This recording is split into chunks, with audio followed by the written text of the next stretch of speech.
एक चोर की कहानी। एक गांव में एक चोर रहता था। गांव वालों को यह पता नहीं था कि वह चोरी करता है। चोर बहुत सफाई से चोरी करता था। उसे कोई भी गांव वाला पकड़ नहीं पाया था।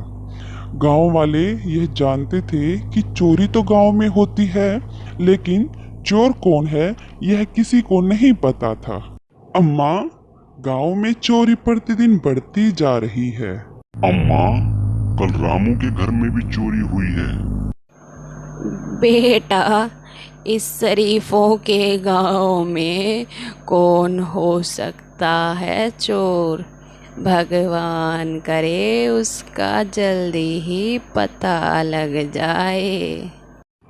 चोर के घर में यह बात किसी को भी नहीं पता थी। चोर के घर वाले यह बात जानते थे कि वह बाहर कहीं जाता है और काम करके अपना घर चलाता है। चोर के परिवार में उसकी पत्नी और एक छोटा बच्चा था। चोर यह सोचता था कि उसकी चोरी के बारे में कभी पता नहीं चलेगा। जी सुनती हो, आज मैं तुम्हारे लिए एक नया फोन लेकर आया हूँ। आप रोजाना ये नया नया सामान कहाँ से लाते हो? मैं पास के गांव में एक सेठ की दुकान पर काम करता हूँ।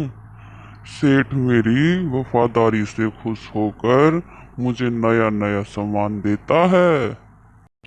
एक दिन चोर चोरी करने के इरादे से रात को अपने घर से निकल पड़ा था।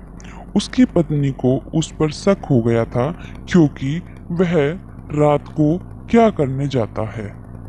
जब चोर चोरी करके घर आया तो उसके हाथ में बहुत सारा धन था।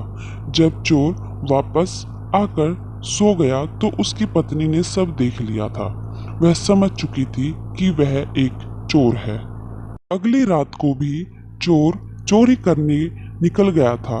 जब वह चोरी करने के लिए एक घर में जा रहा था, तभी उसे एक आदमी ने देख लिया था। जब चोर चोरी करके वापस आया तो वह आदमी उससे बोला, तुम यह काम क्यों करते हो? यह अच्छा नहीं है। तुम उनका धन चुरा रहे हो जो बहुत मेहनत करके इसे कमाते हैं। अगर तुम भी मेहनत करते तो इतना धन कमा सकते थे, पर तुम यह काम क्यों कर रहे हो? यह अच्छा काम नहीं है। अगर तुम चाहो तो मैं तुम्हें काम दे सकता हूँ। सोचो, अगर यह बात तुम्हारे घर वाले जान जाते हैं तो उन्हें कितना दुख होगा। परंतु चोर अपनी आदत से कैसे पीछे हट सकता था।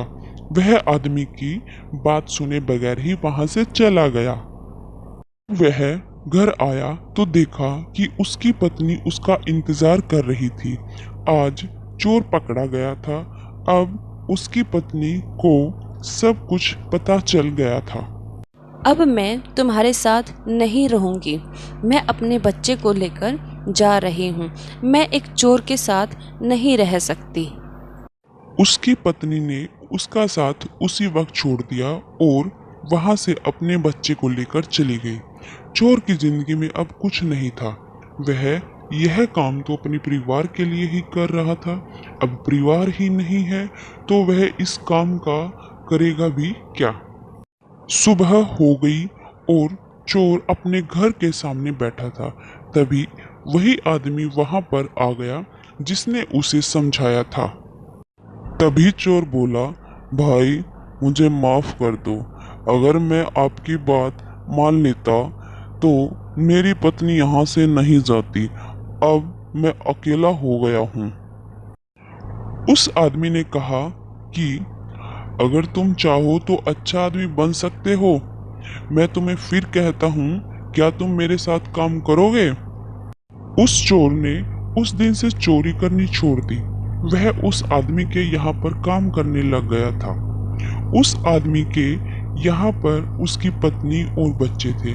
वह चोर अब सुधर चुका था।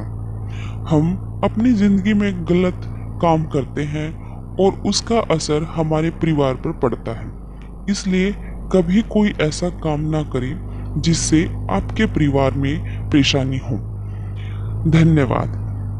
अगर आपको ये कहानी पसंद आई हो तो ऐसे ही पसंदीदा कहानी सुनने के लिए हमारे चैनल को लाइक करें, शेयर करें एंड सब्सक्राइब करें। धन्यवाद।